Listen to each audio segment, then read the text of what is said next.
बोलिए भारत माता की जय। भारत माता की जय। छत्तीसगढ़ महतारी की जय। आज आपके इंजीनियरिंग कॉलेज में पहली बार आने का अवसर मिला और विशेष रूप से आपके प्राचार्य खरे जी का आग्रह था और वो सिफारिश बहुत लगाते हैं तो रास्ता ढूंढे कहां से मेरे लिए। और मेरे सगे छोटे भाई अमृत मिंज का ये क्लास फेलो है, उसका बड़ा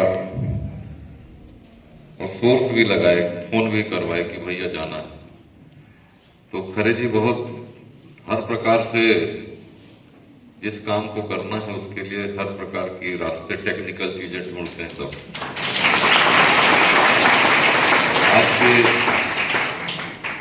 इस अवसर पर इस समारोह के मुख्य अतिथि हमारे लोकप्रिय विधायक भाई राजेश अग्रवाल जी, मंच पर हमारे बीच में उपस्थित विशिष्ट अतिथि हमारे पूर्व सांसद आदरणीय कमल भान सिंह जी, हमारे जिले के अध्यक्ष ललन प्रताप सिंह जी और हमारे बड़े भैया भारतीय जनता पार्टी के वरिष्ठ नेता आदरणीय मेजर अनिल सिंह जी, यहाँ उपस्थित युवा मोर्चा के जिलाध्यक्ष विश्वविजय तोमर जी, हमारे महामंत्री अभिमन्यु जी, नगर मंडल के अध्यक्ष हमारे मधुसूदन जी, हमारे वरिष्ठ पार्षद और यहाँ आपके पड़ोसी आलोक दुबे जी, यहाँ अग्रवाल साहब हैं, मुरारी बंसल जी, पार्षद अजय सिंह जी, सरपंच जी, उपस्थित सभी मंच पे अतिथिगण, आदरणीय प्राचार्य महोदय, सभी स्टाफ और सभी स्टूडेंट्स, बड़ा सौभाग्य है आज आपके बीच आने का अवसर मिला और मुझे खुशी हुई कि ये मेरा मूल संस्था है जहां से मैं अध्ययन किया और मैं भी इंजीनियर हूं, इसलिए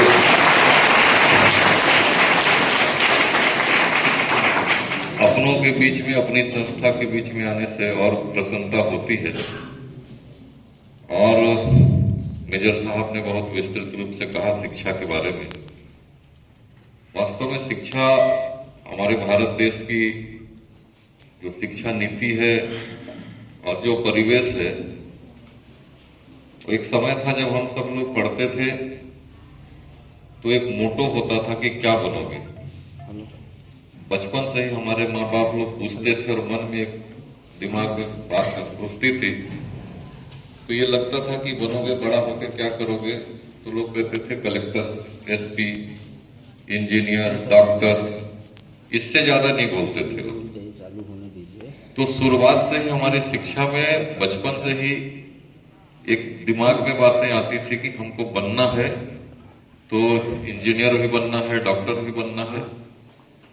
और मैं जब पढ़ रहा था उस समय हम लोगों की भर्ती और एडमिशन इंजीनियरिंग में हम साइंस बचपन से शुरू होता था, तो हम 9th से शुरू करते थे कि यदि इंजीनियर बनना है तो आपको साइंस लेना पड़ेगा, डॉक्टर बनना है तो साइंस लेना पड़ेगा, कलेक्टर बनना है, दूसरे जॉब में सिविल सर्विस में जाना है तो आपको आर्ट्स लेना पड़ेगा।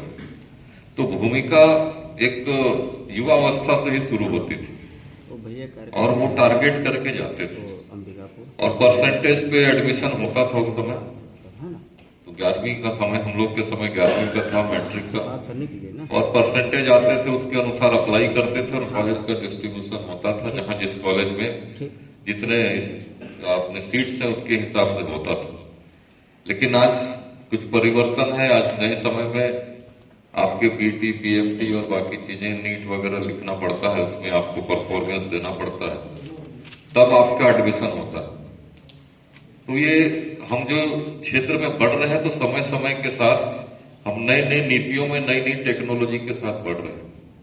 और आप भी एक टेक्निकल स्टूडेंट हैं और अपने अपनी तकनीकी ज्ञान और अपने अपनी तकनीकी जितनी शिक्षा करोगे आप उसको और गहराई तक और